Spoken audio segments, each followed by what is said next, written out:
L'habit ne fait pas le moine, mais...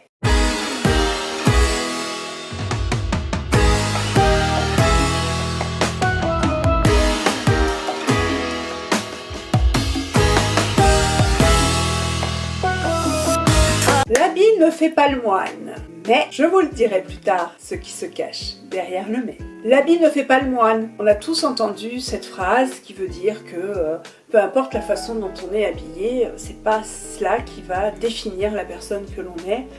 Et en fait c'est vrai, puisque chacun de nous, eh bien, un jour on pourrait être en habit du dimanche, un jour en habit professionnel, et puis comme j'aime dire souvent en habit du samedi, jardinage, ménage, sortir le chien, bref, on a toute cette garde-robe qui vient habiller notre carcasse et qui va dégager une image de nous plus ou moins sérieuse, professionnelle, classe, bref, c'est de l'apparat. Donc effectivement, l'habit ne fait pas le moine, parce que vous alliez acheter une voiture avec votre tenue du dimanche, avec votre tenue du lundi, en rentrant d'un cocktail, et bien finalement, peu importe le vêtement, la personne que vous êtes reste la même. D'ailleurs, il y aura toujours un vendeur de voitures pour vous expliquer qu'un jour, la fameuse anecdote, à l'ouverture de la concession, un homme est arrivé, vêtu de vêtements de travail, poussiéreux, l'air fatigué, la mine défaite. Et en fait, ce jour-là, cet homme a acheté 2-3 voitures. Parce qu'en fait, c'était un vrai homme d'affaires qui avait bricolé toute la nuit.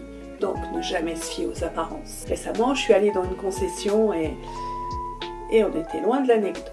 L'habit ne fait pas le moine, mais, et oui, il arrive le mais il ouvre les portes du monastère. Ça veut dire aussi que l'habit, ce qu'on dégage, ça va avoir une influence sur l'autre. Ça va rassurer, ça va générer un contact plus ou moins facile. Et puis aussi, ça va nous mettre, nous, en confiance. Parce que on se sentira parfois plus fort dans une tenue pour convaincre, aller à un rendez-vous, pour aussi faire une prise de parole en public devant une assemblée telle qu'elle soit. On serait bien surprise si l'hôtesse de l'air, le steward, nous accueillait à bord de l'avion en tongs, survêtement, t-shirt. D'un coup, peut-être qu'on se dirait qu'on espère que le moteur de l'avion est solide et nettoyé pour nous emmener d'un point A à un point B. Donc en fait, l'habit ne fait pas le moine, mais il ouvre les portes du monastère. Si effectivement, ne pas s'en tenir juste à ce que l'on voit pour apprécier la qualité d'une personne reste important, gardez à l'esprit que aussi la façon dont on se présente au monde peut nous faciliter les choses, personnellement, peut nous permettre d'être plus en confiance, et puis aussi aura une influence directe sur la relation à venir, et en fonction de là où on travaille.